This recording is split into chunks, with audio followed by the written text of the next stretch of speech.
L'année académique commence bien. La première 2 semaines, une semaine, tout se passe bien. Voilà, on a fait les présentations la dernière fois. S'il y a de nouveau, ils sont bienvenus, mais voilà, plus refaire. On est au tout début de notre cours.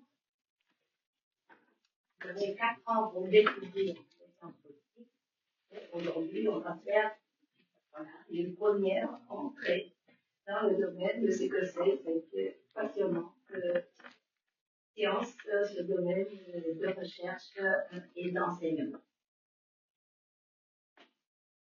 Une tâche pour nous tous, à la fin du cours, aujourd'hui.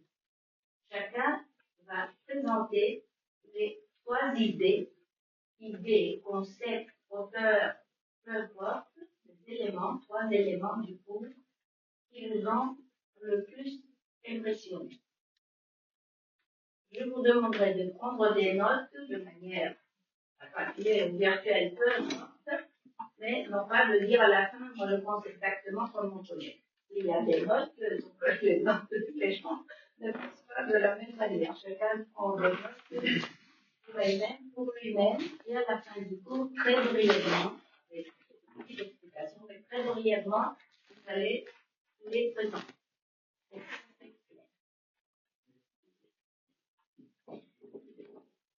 Vous allez être aussi mes assistants, mais de manière sympathique, presque ludique. On va introduire beaucoup d'auteurs aujourd'hui. Donc, vous allez m'aider de manière à visualiser. Donc, j'ai fait exprès de ne pas mettre moi-même en fait, des photos parce que vous êtes génération digital native, vous êtes plus enfin, dans le virtuel. Pour ceux qui ont un accès virtuel avec vous, quand on arrive à un slide avec un auteur, on commence par exemple par vous, le premier slide avec auteur, vous cherchez très rapidement et vous nous montrez le portrait, le buste ou etc. de l'auteur, afin que vous aurez choisi en quelques secondes, puis quelques secondes dans vous, comme ça tout le monde va présenter, c'est juste c'est pas difficile, après pour le prof de le mettre, mais si je le mets moi-même, je ne fais pas trop attention. Alors, comment on va structurer le cours? Évidemment, il y aura une définition. On ne va pas commencer avec pareil, mais évidemment, elle sera au centre. Objet et domaine, qu'est-ce qui étudie la science politique? Quelles sont les grandes sphères dans la science politique en science ancienne et contemporaine très dynamique? Il y a beaucoup de domaines. L'histoire, on va faire un bref parcours avec les plus grandes périodes et les plus grands auteurs. On va juste les nommer avec une ou 2 idées, parce que tous ces auteurs, on va les introduire dans les groupes différents en fonction des thématiques qu'ils ont développées et de la problématique du cours. Et si on a le temps, je ne me promets pas de vous dire quelques mots sur la science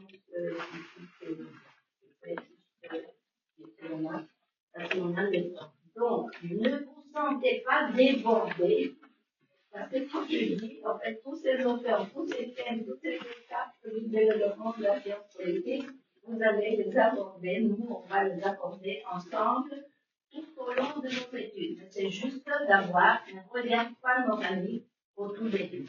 Voilà, c'est l'objectif de notre cours. Il y a énormément de bibliographie sur tout le cours. Ici, enfin, j'ai choisi, comment dire plutôt, des maisons d'édition de grands auteurs français. Jean Beccard et Philippe Brault, d'abord parce que les ouvrages portent sur la science politique, mais parce que il y a une maison d'édition plus presse universitaire de France, et surtout il y a une série qui produit les différents domaines et thématiques de manière introductive, donc vite nous revenons dans le domaine. Et Max Weber est un classique à la fois de la sociologie et de la science politique, avec plusieurs œuvres tout à fait classiques, mais ici je cite le savant et le politique. Ce sont deux thèmes qu'on peut lire ensemble, mais on peut les lire aussi séparément. Vous pouvez déjà commencer par le politique et on peut trouver évidemment pour en discuter. Alors, étymologie veut dire quoi? Étymologie.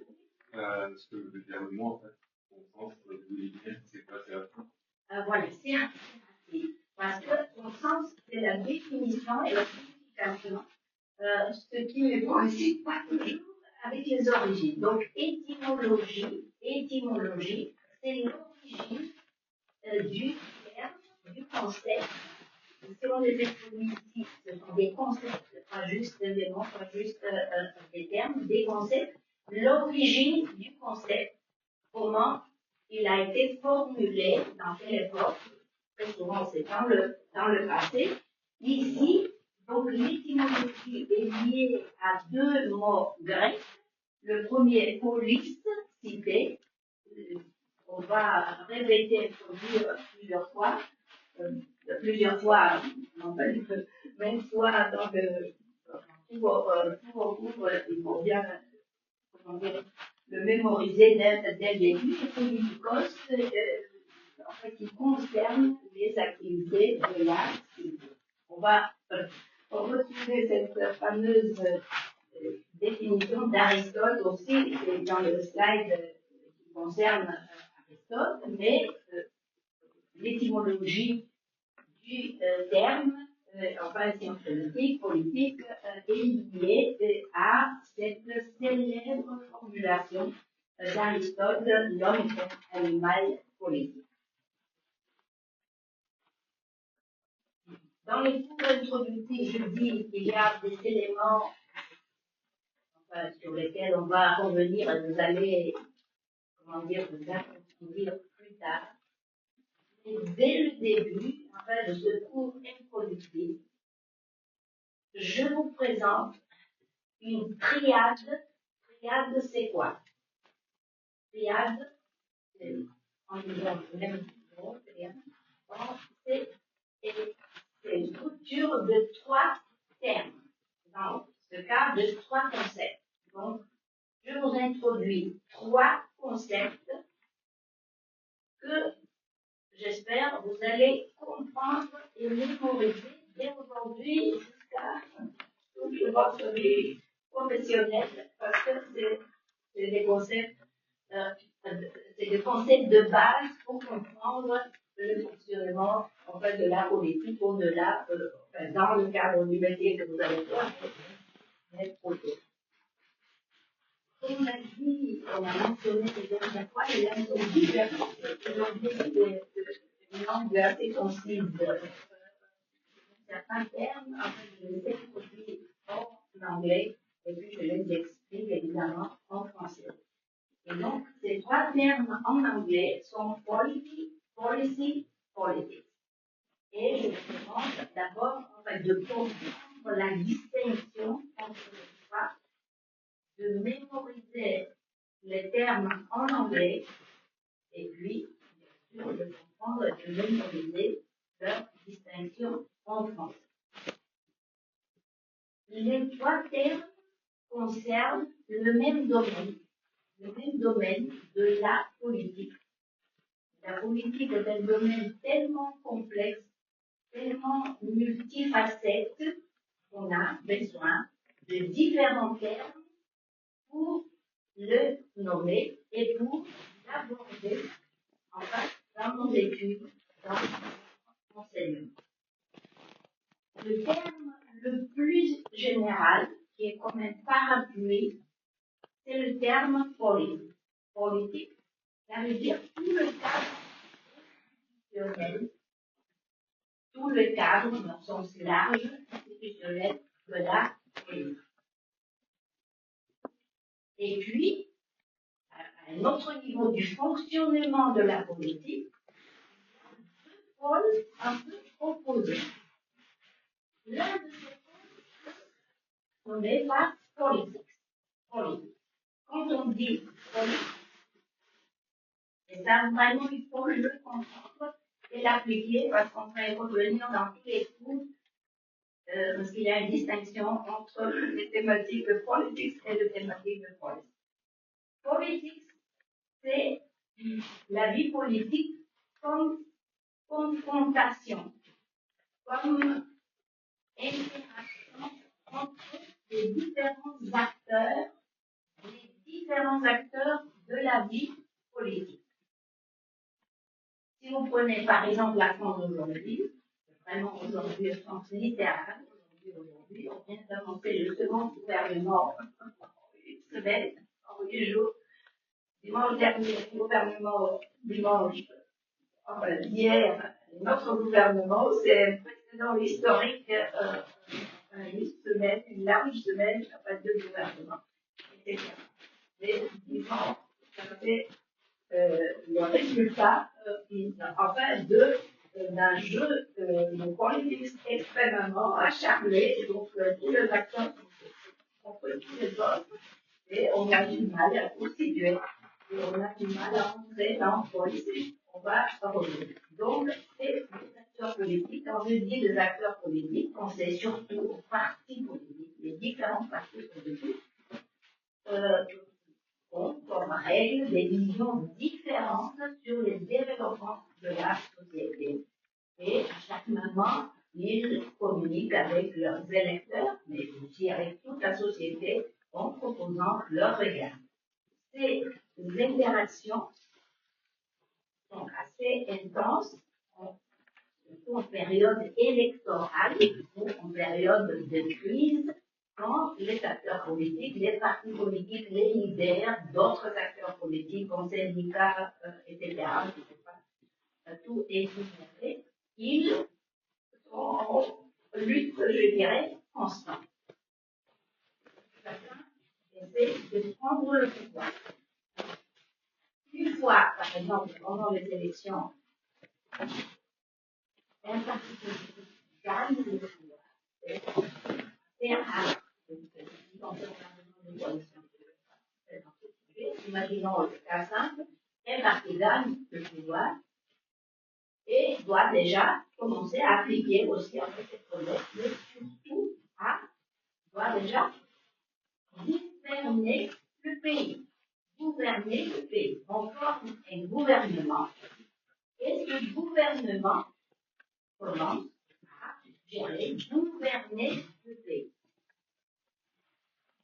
Un pays est gouverné parce que les sociétés modernes sont des sociétés extrêmement complexes. Chaque pays est gouverné par un gouvernement qui est constitué de quoi? Le gouvernement est constitué de quoi? Chaque gouvernement dans n'importe quel pays est constitué de quoi? De différents ministères et de ministres.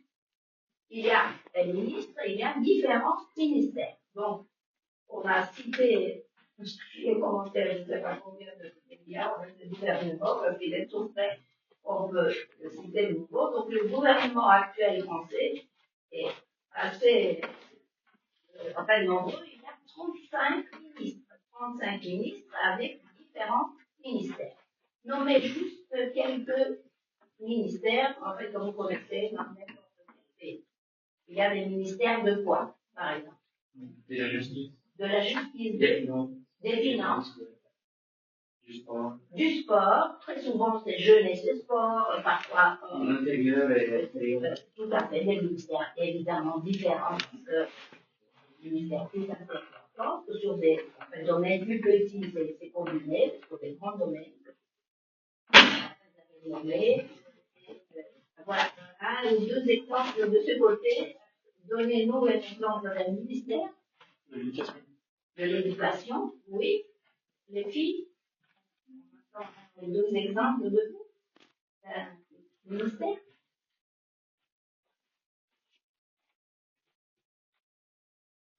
Oui. Non, on ne veut pas. Allez. Non. Très bien, on l'a dit. C'est toujours pareil. Donc, si on fait un peu mieux, ça évite de répéter l'exemple est tout à fait juste. Voilà. Donc, est-ce que ça, c'est vraiment capital? Est-ce que cette distinction des trois concepts est claire? Politique, le cadre le plus général, en fait, de tout le système politique. Politique, là où il y a la lutte, pour ainsi dire, ou l'interaction, le clash des acteurs politiques, comme les partis politiques, et politique. Moi, je peux aider, si vous voulez.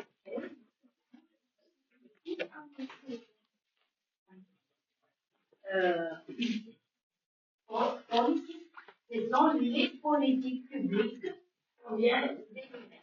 De finances, qui est non favorise la sécurité de l'intérieur, de l'extérieur, de l'éducation, on a parlé de l'agriculture, on a parlé des sports, etc.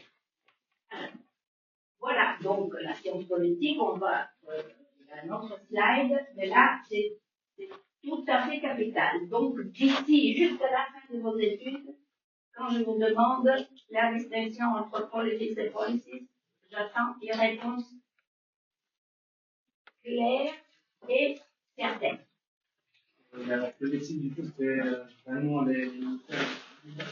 Politique, oui. Voilà. Politique est le domaine, mais policiste, c'est tout à fait lié.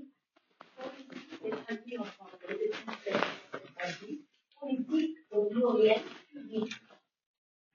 Toutes ces politiques que vous avez énumérées, et donc on n'a pas énuméré. Pour les ministères. Donc les ministères, le nom des ministères peut changer. Et il y a des ministères qui existent toujours.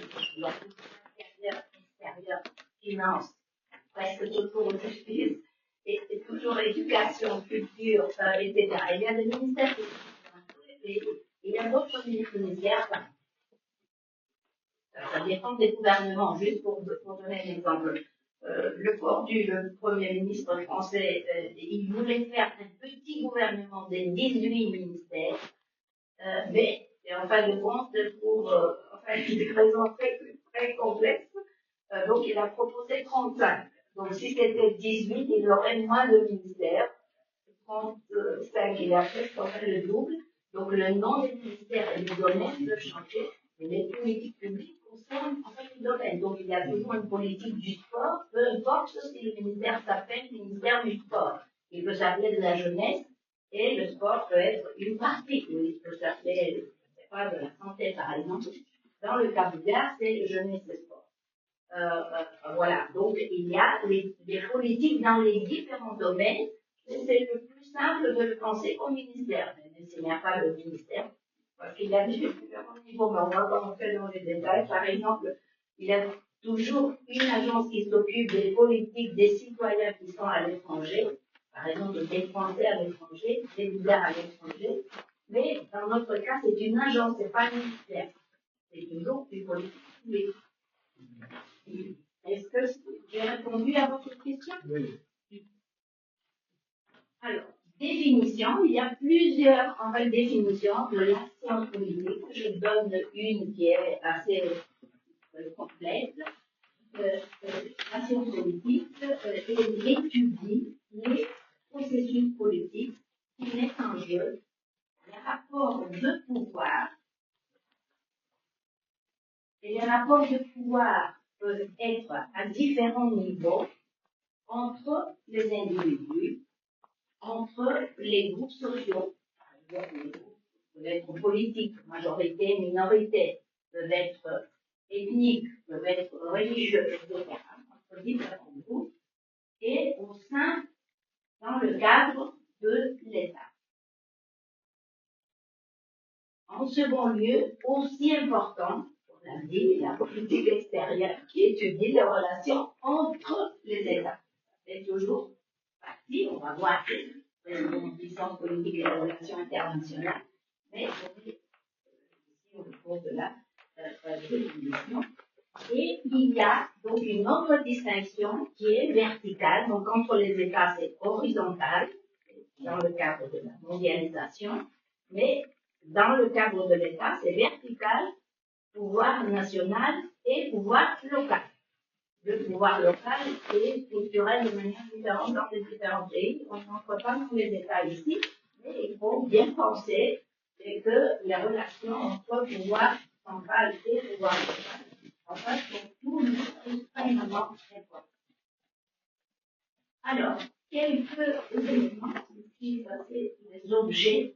Les objets, donc les objets, ça veut dire, parce qu'il n'y a pas d'objet réel, il y a des objets d'étude, d'analyse, de recherche de la science politique.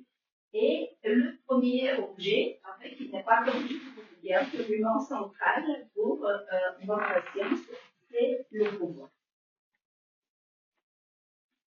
Il y a des cours entiers sur le pouvoir, j'espère que vous en aurez, mais enfin, une ou deux définitions du pouvoir.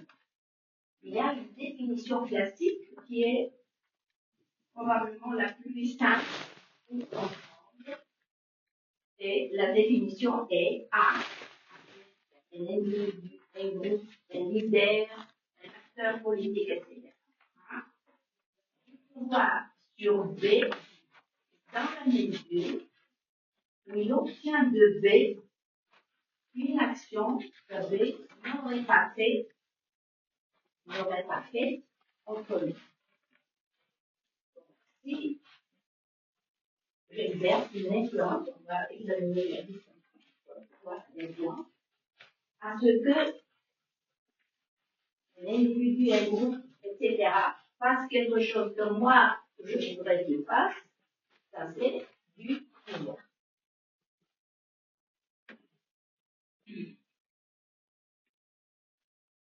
Il y a, ça c'est, comment dire, une conception interactionniste, où il y a les interactions, les relations entre les individus, les groupes, les acteurs, etc., et qu'on est la plus facile à comprendre. Il y a des conceptions plus compliquées, je ne vais pas les détailler, mais juste pour vous donner une approche, il y a le pouvoir structurel. Un ministère, par exemple, est supérieur à une agence locale. Ça, c'est structurel. Ça ne dépend pas, en fait, des acteurs, qui est ministre, qui est chef du gouvernement, etc. Et il y a le pouvoir diffus, comme Michel Foucault, donc il y a le pouvoir dans le discours. Le discours nous fait penser, en fait, les choses d'une manière des conceptions plus sophistiquées.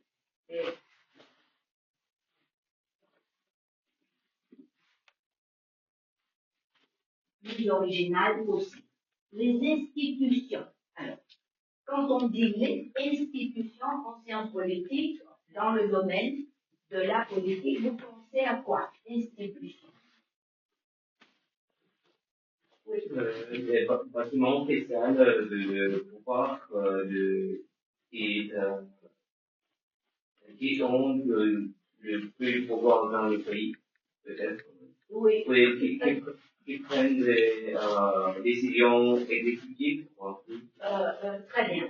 Très bien, tout simplement, ne pensez pas au bâtiment lui-même, parce que le bâtiment va changer, il y a des bâtiments modernes, d'autres moins, voilà. Votre pensée est très, très française, je ne sais pas si c'est elle qui vous inspire, parce que très souvent en France, même aujourd'hui, quand on discute en fait tous ces changements de ministre, ils n'ont pas le ministère, mais ils nomment l'adresse de Bercy, etc. Si on ne connaît pas si bien la géographie parisienne, on doit toujours chercher en fait de quel ministère il s'agit. Donc vous êtes inspiré, disons, de cette pensée qui est pas uniquement française, parce que les étrangers parfois font la même chose, mais pour les étrangers, en fait, c'est pas évident, parce que si on dit ministère de la justice, tout le monde comprend, mais vous pouvez dire, pas qu'il y a la question du ministère, ils ont très souvent été fait. Mais disons, les institutions, c'est pas le là on c'est pas le bâtiment, mais donc par exemple des ministères, des agences, des conseils d'État, etc. Ainsi que en fait d'autres choses, des tribunaux, on parle en fait de politique, on va revenir comment la politique est liée à la justice, au fonctionnement en fait de loi. Et ici, donc je te dis de nouveau, on va le détailler. Quand on parle d'institutions, il y a la structure, pour ainsi dire, donc un ministère, mais il y a aussi les règles. Donc pour le fonctionnement de l'État, les règles sont décrites et très bien articulées dans ces documents. Je vais considérer comme une institution, c'est la Constitution. La Constitution, on va l'introduire en fait plus tard, mais elle dit, si par exemple un pays, une nation, si c'est une république ou une monarchie, s'il y a un parlement, ou si c'est le parlement qui a le pouvoir enfin, suprême, ou si c'est le président, etc. Donc, la Constitution est considérée elle-même, en fait, comme une institution qui définit les règles formelles. Il y a des règles informelles, mais les règles formelles. Alors, quels sont les acteurs politiques? On les a cités déjà, évidemment, mais il faut toujours penser à des acteurs politiques du côté de politique et du côté de politique. Du côté de politique, donc de la politique, ce sont les partis, les partis politiques, les leaders, par exemple, des organisations de la jeunesse, d'un tel parti, etc. Du côté des acteurs politiques, du côté de politique, des politiques publiques, c'est quoi? Ce sont les administrations.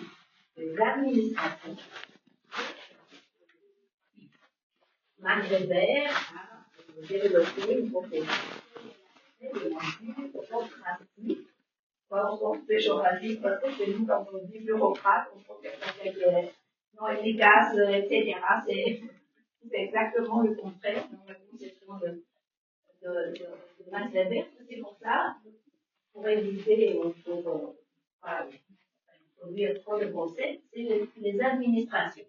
Donc chaque ministère a une administration, chaque conseil municipal a une administration. Et notre objet tout à fait essentiel pour la science politique, ce sont des comportements politiques. Comportements politiques, et nous avons un cours dans le cadre de notre cours de science politique, mais aussi tout un cours sur les comportements politiques, parce que comment les citoyens votent, par exemple, ça intéresse tous les partis, ils sont payés tous pour leur demander si vous êtes un grand expert en fait des comportements électoraux, parce que c'est ça la base en fait de la politique. À travers nos comportements électoraux, nous donnons le pouvoir à nos représentants dans le Parlement. Le Parlement après nomme le Parlement le président, nomme les ministres, etc. Donc comment les gens réagissent dans le vote ou dans les manifestations ou dans les démonstrations de protestation, tout cela a une énorme importance pour le fonctionnement de la politique. Alors, domaines. Quels sont les grands domaines de la science politique? Alors, il y a la philosophie politique, la philosophie politique, on va voir, c'est le croisement en fait, de la philosophie comme l'étude des grandes écoles en fait, de pensée. Et les grandes écoles de pensée, très souvent, ils analysent aussi la construction en fait, des États, la justice, le contrat social, etc. Politique comparée, vous savez ce que c'est. Eh bien, vous le pratiquez, bien les expliquer. Comparer, oui. Faire une comparaison de quelque chose, comparer deux éléments. Angulaire, c'est la mise en politique. La politique comparée, ça veut dire, donc, on peut comparer tout. Par exemple, le régime présidentiel dans des États, les nouveaux partis politiques dans l'Europe de l'Est, etc. Tout cela, ce sont des études comparatives pour comparer. J'ai une question sur la politique comparée. Je sais que la Bulgarie, en 1914,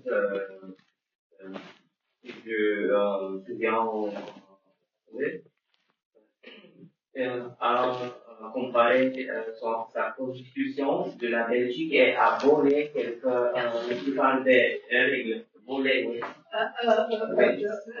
C'est une excellente question. Je ne sais pas si c'est volé, mais c'est inspiré. Ouais. Donc imaginez un nouveau pays qui vient de sortir, quelques années plus tôt, mais qui vient de sortir de 5 années de domination ottomane.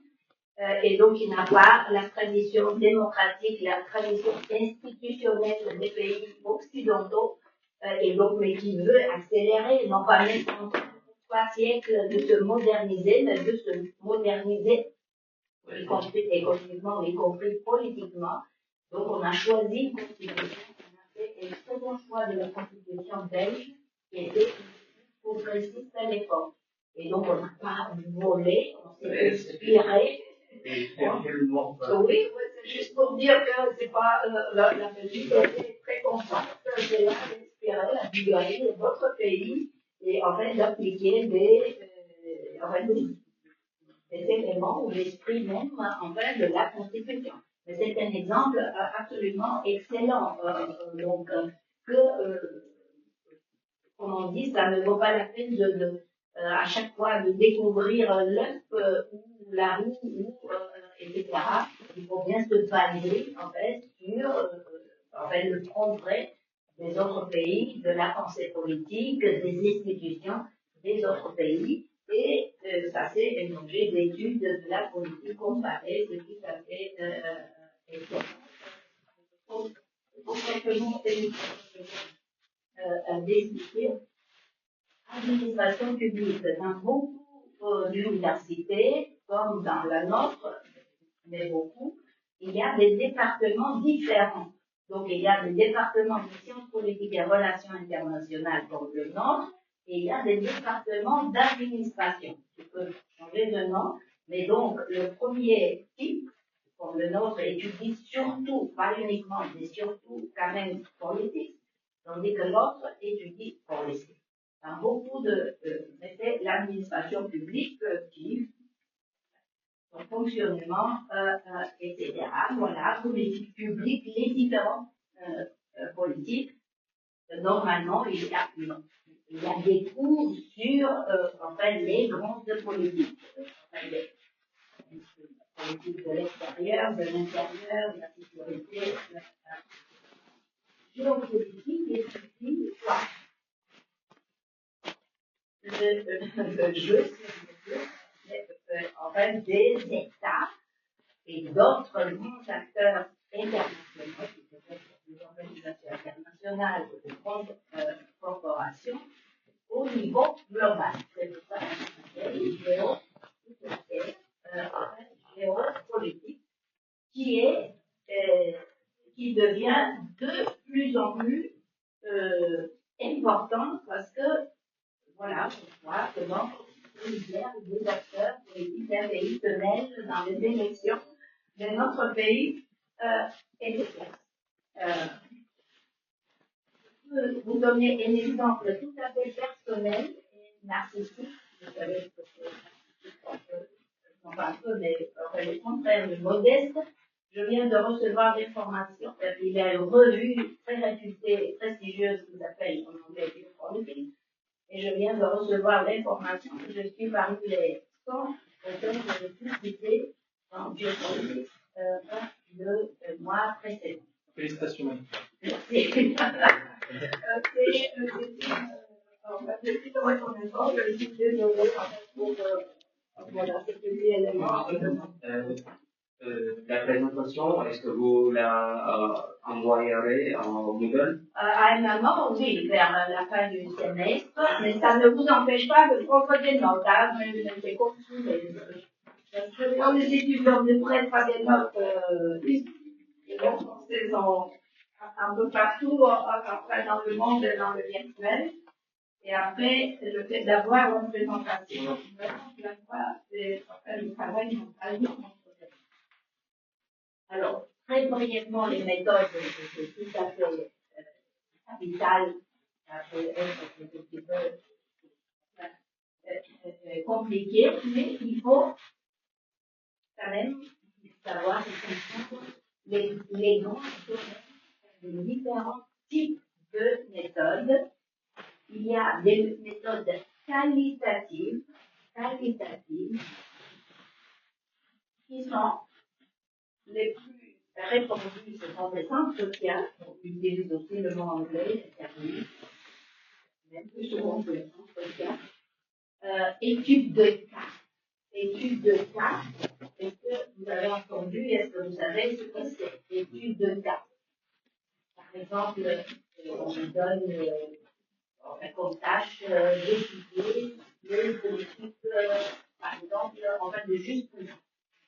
Et donc, vous prenez la France, vous prenez la Grande-Bretagne, vous prenez la Bulgarie, ce sont des études de cas.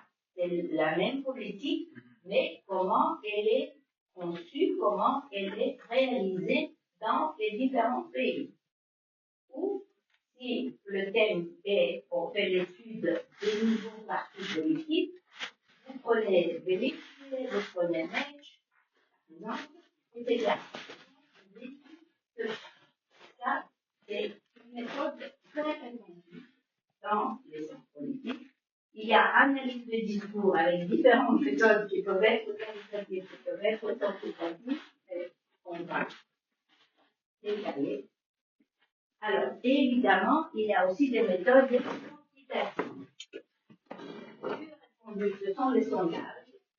Tout le monde les connaît. Et aujourd'hui, par exemple, si les élections étaient aujourd'hui,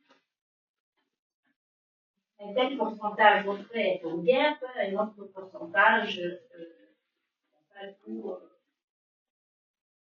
continuons le changement, etc.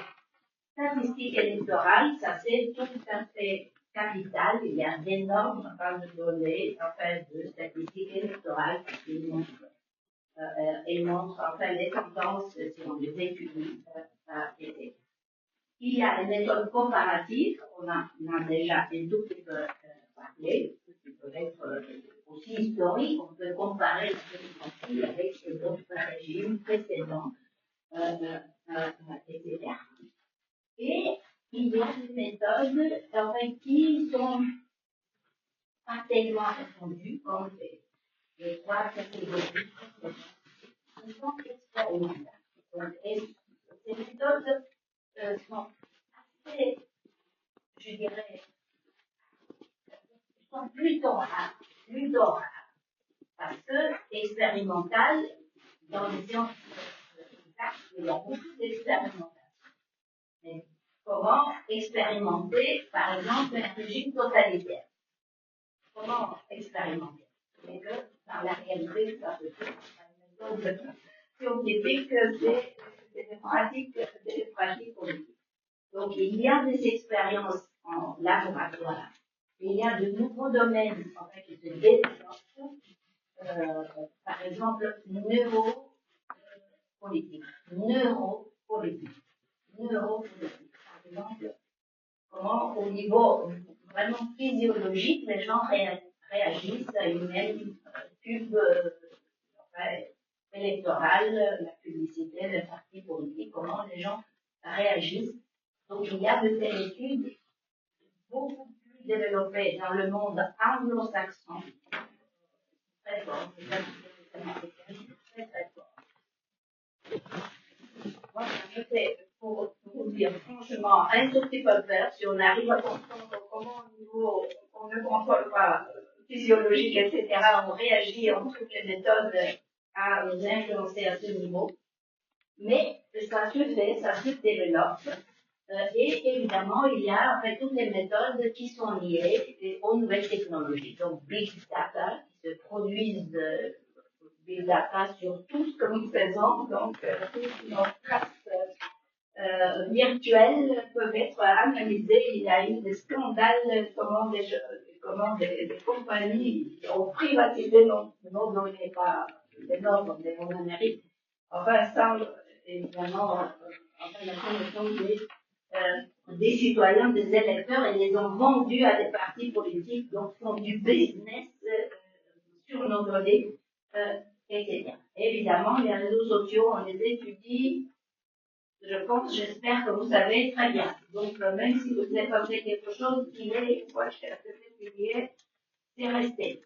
Et que, on le dit de plus en plus ouvertement. Donc, toutes les traces sur les réseaux sociaux que vous faites, maman, en fait, que vous avez laissé, ça fait partie de notre vraiment annoncer que les demandes de l'État est spécifié, y compris à la base de vos réseaux sociaux. Et vous devez trouver quelque chose qui ne fait pas votre qualité. Alors, ici, comparaison avec des disciplines proches pour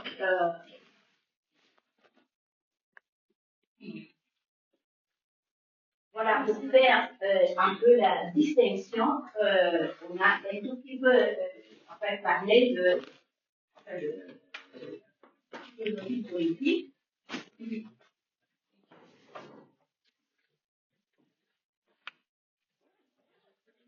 Oui.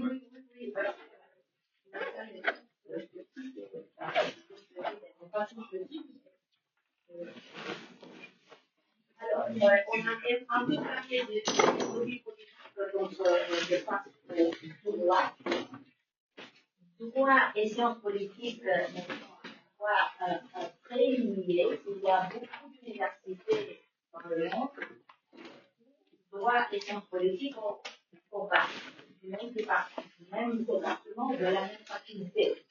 Parce que, on va voir, pour qu'une politique publique soit appliquée, il faut d'abord qu'il y ait une loi. Donc la loi précède les politiques publiques. Les ministères, ce n'est pas des bureaucrates dans les ministères qui décident qu'est-ce sera la politique, par exemple, de l'extérieur, de la justice, etc. En fait, toutes les politiques publiques sont basées, en fait, sur des lois. Donc, une loi et une politique est tout à fait important. Et je pense que vous le sentez déjà, parce que dans les tâches, les projets de cours, etc., qu'on vous donne, on vous demande toujours d'étudier, par exemple, parce que j'ai pas mal de cours sur politique migratoire, on vous demande un tas d'études sur politique migratoire des pays choisis. D'abord, étudier la législation, les lois, puis l'institutionnalisation, ça veut dire les différents ministères ou agences, enfin, qui appliquent cette politique, et puis les conséquences de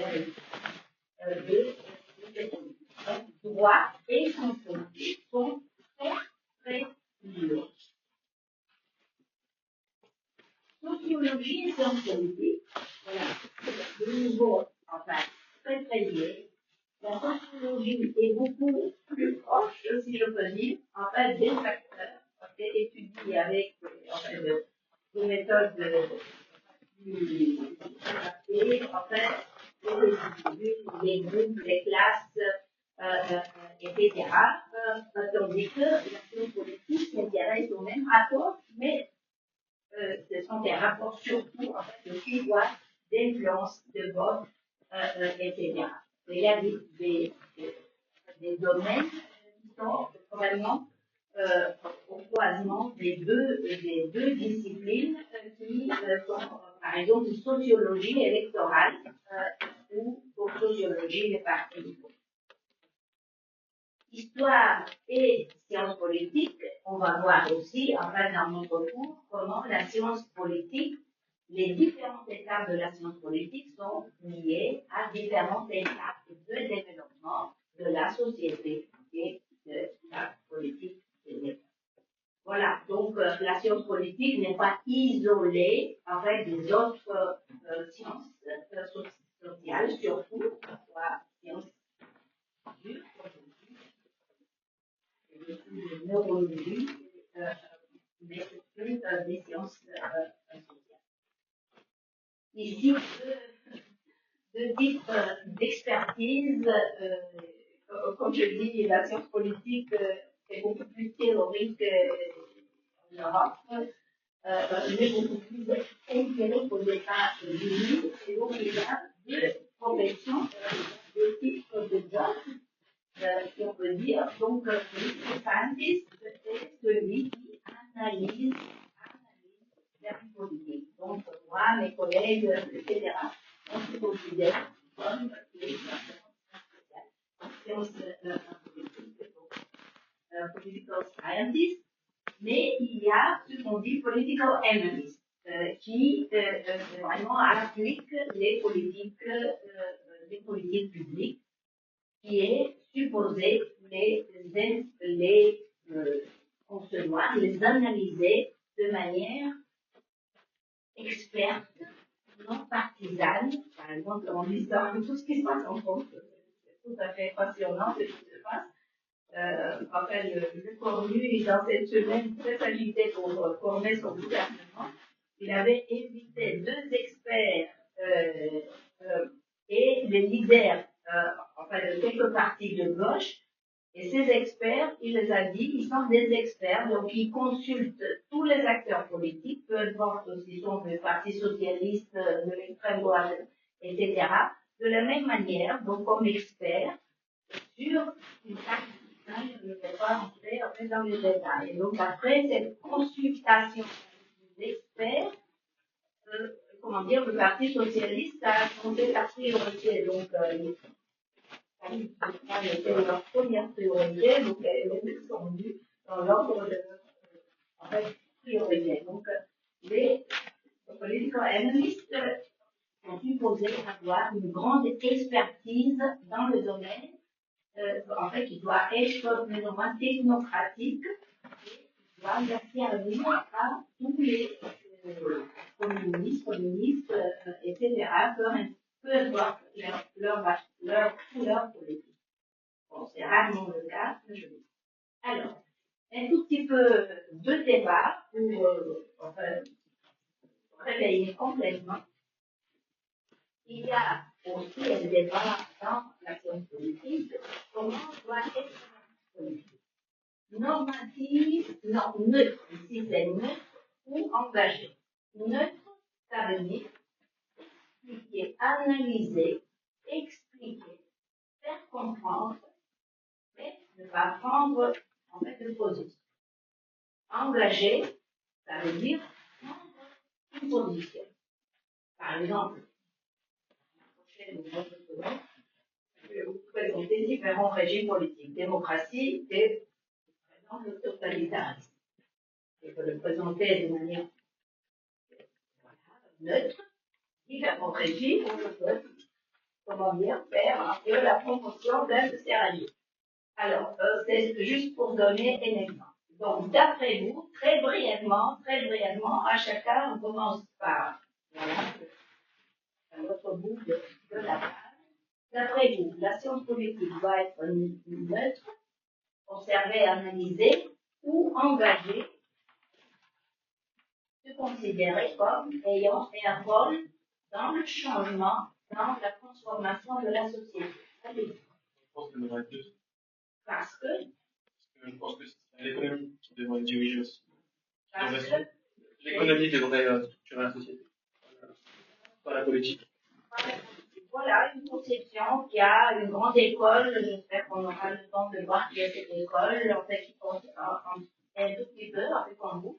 Juste pour vous dire qu'aujourd'hui, on a discerné le dernier prix Nobel qui est en économie. Il y a 3 grands économistes, dont un français. C'est juste, voilà, pour vous lier nos cours théoriques avec de l'actualité. Le collègue qui est à l'autre bout, quand je ne connais pas le nom, vous pourrez le réveiller. Alors, vous répondez à la question comme suit.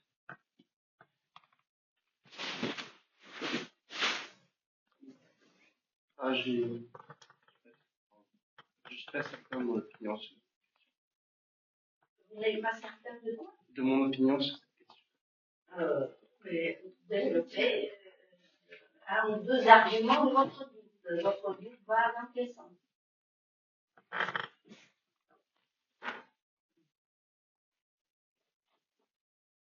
Je pense que je ne pense pas que la politique, l'économie doit dicter la politique totalement. Je pense que je ne suis pas l'opinion de votre collègue. non, je ne suis pas tout à fait d'accord avec cette opinion. Oui, parce que votre opinion est. Je pense que d'autres raisons que l'économie peuvent guider Par exemple, des considérations autre. Il faut, on est là pour développer un argument, on est là. Chacun a une vision du monde qui lui est propre. Il doit agir en fonction de cette vision. Parce que chacun a une vision différente. Et on est aussi en politique, donc les acteurs politiques, que ce soit les partis ou les ministères, doivent réagir en fonction de leur idéologie. De leur idéologie ou de leur programme ou enfin de leur politique, etc. Très bien, voilà, donc c'est ça ce qu'il fallait produire, très bien. Oui, je pense que vous voulez la parole.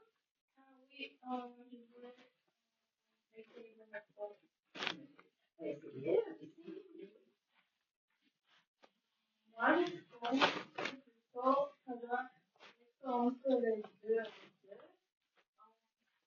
À la fois, on doit observer pour faire des transformations et des changements.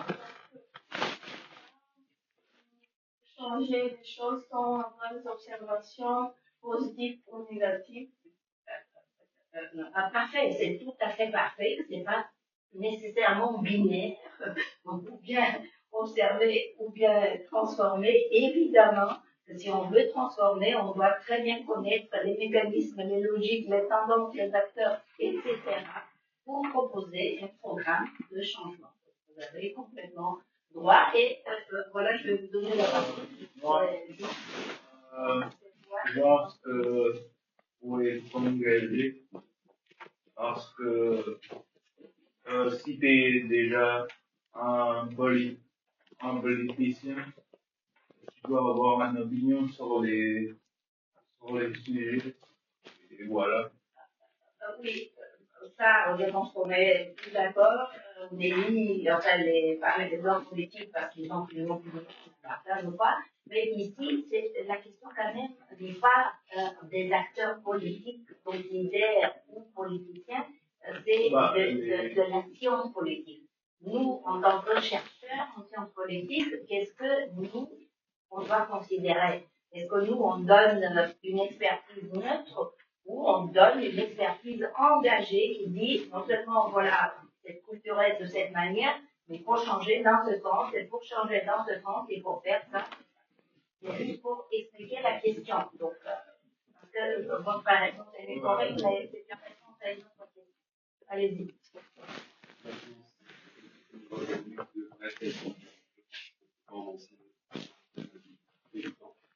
Donc, c'est essentiel pour qu'on puisse avoir un peu d'objectif, et pas subjectif, et se laisser par nos émotions, par exemple, ou à les idées, et bien sûr, des choses à faire, on applique certaines valeurs que les électeurs veulent. Donc, bien sûr, c'est un mélange de deux, comme elle l'a dit, mais surtout au niveau académique, je pense que c'est important de conserver le nôtre, mais d'être engagé au niveau académique, parce que il y a des dérives des fois totalitaires et ça, il faut les dénoncer. Donc, je pense que c'est important. C'est important. Voilà, juste vous dire, après, comme prof, vous avez des profs avec des idées différentes, qui votent de manière différente. Je ne sais même pas comment votent tous mes profs, tous mes collègues, je ne veux pas le savoir non plus, etc. Et donc, je pense, en fait, que nous, on ne doit pas essayer de changer, en fait, vos vues, Et par exemple, moi, quand je présente des théories, peu importe en fait dans quel domaine, j'essaie de les présenter de manière neutre. Moi, je m'inscris plus dans certaines traditions théoriques, mais je ne dis jamais aux étudiants, moi, c'est ma théorie. Moi, je dis, la palette de théories, c'est à vous de choisir en fonction de vos objets, de vos préférences, de votre développement, etc. Donc, je partage. De toute façon, en tant que citoyenne, évidemment, en fait, j'ai mon opinion. Bien sûr, bien sûr. Voilà. Vous vouliez ajouter ou quelqu'un voulait, vous avez dit déjà, quelqu'un voulait ajouter, vous avez présenté sur l'économie, mais je vais avoir une autre slide. Voilà, pour séparer un petit peu donc l'académique et comment dire la possibilité à notre connaissance théorique. Je ne sais pas si j'ai mentionné que je commence à organiser une série de débats publics en Bulgarie, en fait, sur le problème de démocratie et de post-démocratie. Et donc, on commence en fait cette semaine. S'il y a vendredi, c'est des débats publics, pas anonymes, mais avec des grands experts. S'il y a parmi vous des étudiants intéressés, vous m'envoyez un petit mail, je vous envoie l'information pour ne pas envoyer à tout le monde, c'est tout le monde n'est pas intéressé. Voilà, je ne vois pas d'autres réactions. On est assez loin. Alors, juste pour montrer, avec la science politique ancienne, et puis c'est là des hauts et des bas, des bas dans certaines mais il y a une continuité et l'entité qui se développe avec de grands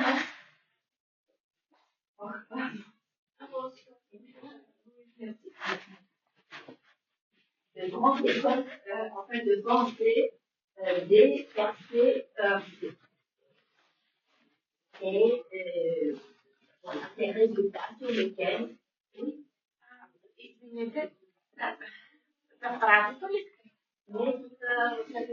non che ne penso? Sigurno, da upitajte priključone, te teški tako ja dala na koncu. Što mi je ne znamo, pravili. Dobre, mi se izvine. Alors, Aristote. Moi, le temps que je parle d'Aristote, voilà une photo d'Aristote, une belle photo d'Aristote. C'est ça que je vais présenter.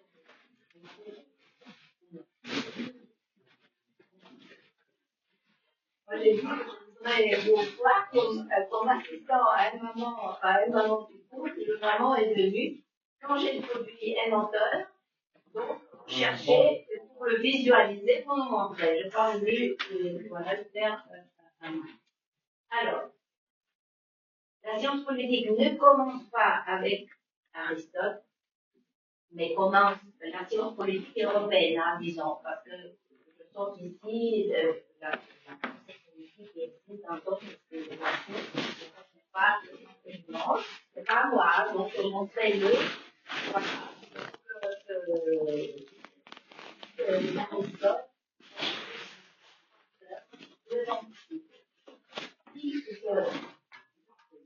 vrai, c'est pas l'histoire, c'est juste quelques éléments en fait de l'histoire. Si je commence avec lui, c'est pourquoi les grandes époques des Français ont souvent un auteur qui arrive à analyser, d'abord à capter, à comprendre, à savoir toute la connaissance que sa société a produit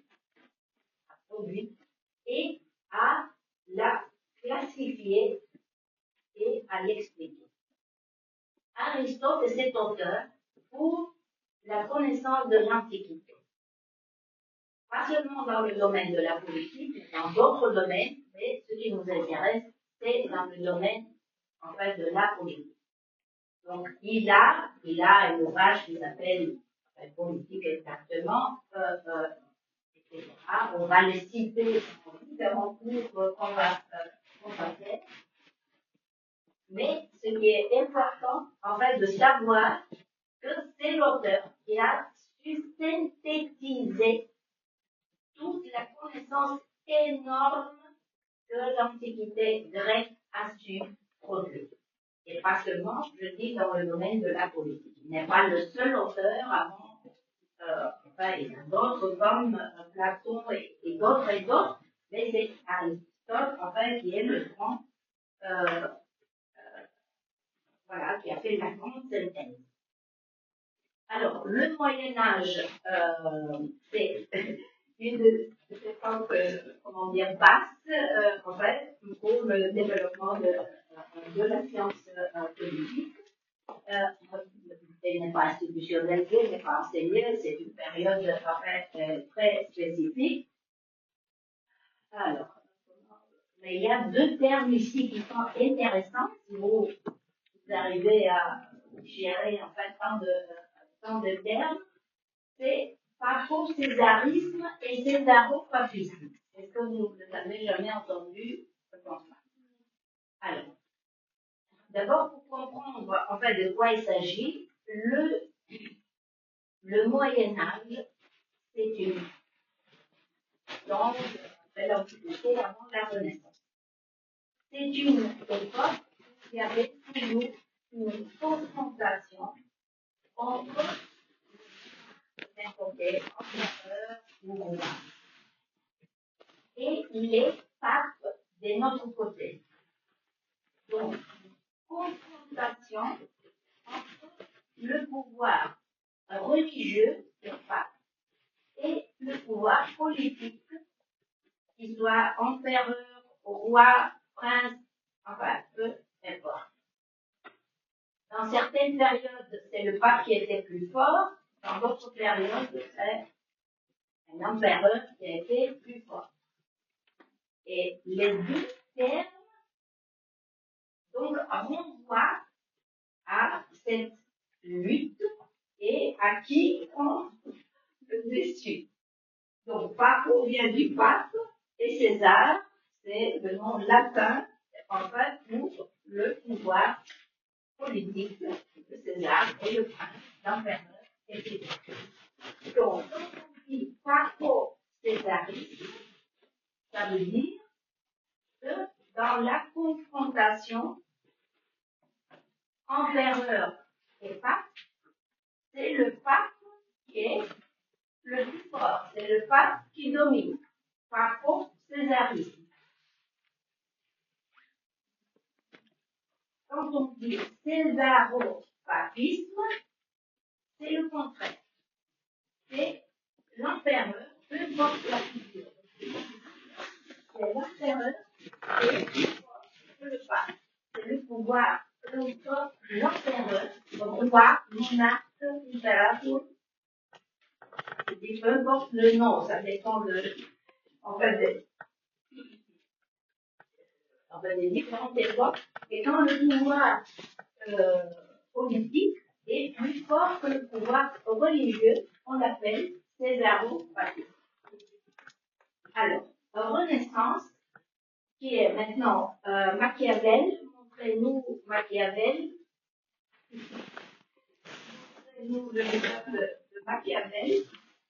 Machiavel a écrit un petit ouvrage qui est révolutionnaire, on peut dire.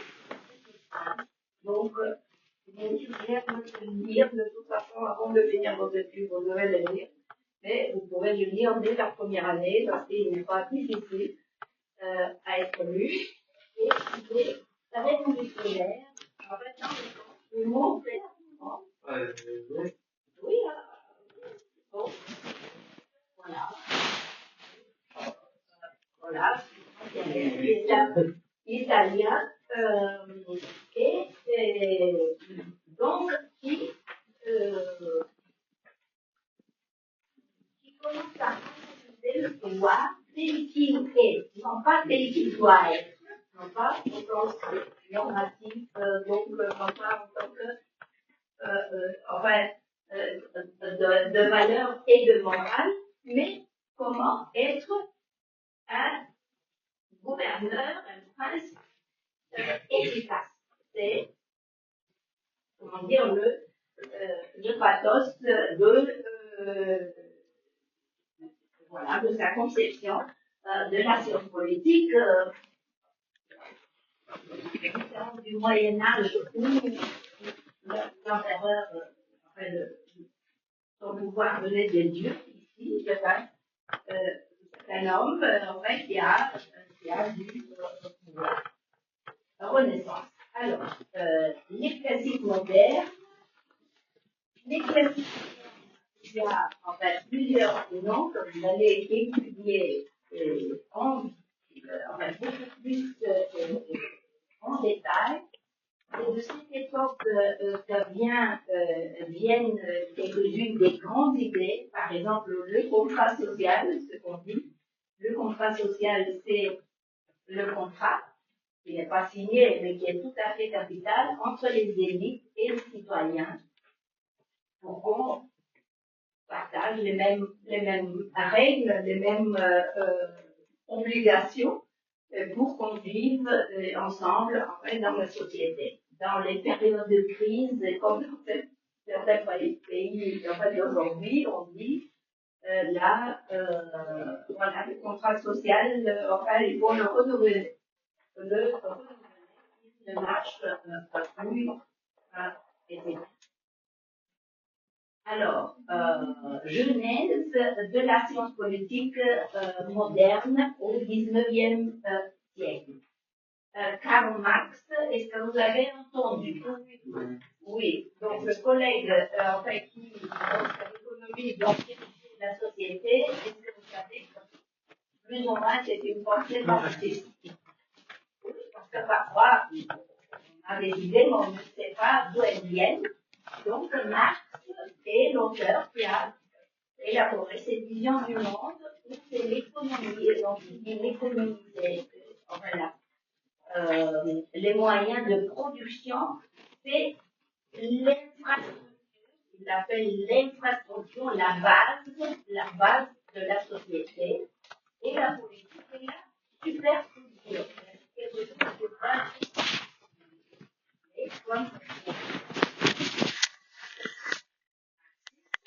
c'est le développement de l'économie, la politique, c'est un axe. Donc, j'ai rarement vu des idées tellement claires, marxistes, exprimées, mais voilà. Alexis de Tocqueville est des grands penseurs français qui étudiaient dans toutes les facs de Sciences Po américaines, parce qu'un des ouvrages, il a écrit des ouvrages tout à fait classiques, mais un des ouvrages est la démocratie en Amérique. Et donc, tous les étudiants, je dis en Sciences Po américaines, ils l'étudient parce que pour eux, c'est extrêmement intéressant comment être européen au XIXe siècle regarde et analyse la démocratie américaine. C'est un regard de l'extérieur qui est extrêmement perspicace et tout à fait intéressant. Donc, Max Weber, on en a cité, je pense à la fois fondateur de la sociologie et de grand penseur en sciences politiques, et on va l'étudier par rapport, j'avais dit, le savant et le politique, mais il fait la distinction de trois types de légitimité. Vous allez le dire, entre légitimité traditionnelle, charismatique, bureaucratique, etc. Donc, on est déjà dans ce que dans les auteurs, qu'on cite et qu'on analyse beaucoup. Alors, on a dit au début, il y a, des parallèles entre les développements dans la société et le développement, de la science politique. Ici, pour bien citer, la révolution industrielle, la machine à vapeur, la machine imprimée, etc. La science se développe dans tout le domaine, l'État devient de plus en plus complexe, les administrations se développent, et on entre déjà dans rien. D'accord, je vois des signes, mais en fait, je ne comprends pas, mais voilà. Institutionnalisation de la science politique, mais ça, je le sais, bien que c'est tout à fait important. Révolution behavioriste, ça, il faut déjà quand même que ça reste un tout petit peu dans vos connaissances pour pouvoir l'approfondir après. Aux années 60, enfin, du XXe siècle, surtout dans le monde anglo-saxon, on commence à étudier les comportements, surtout électoraux, à la base de modèles des sciences exactes.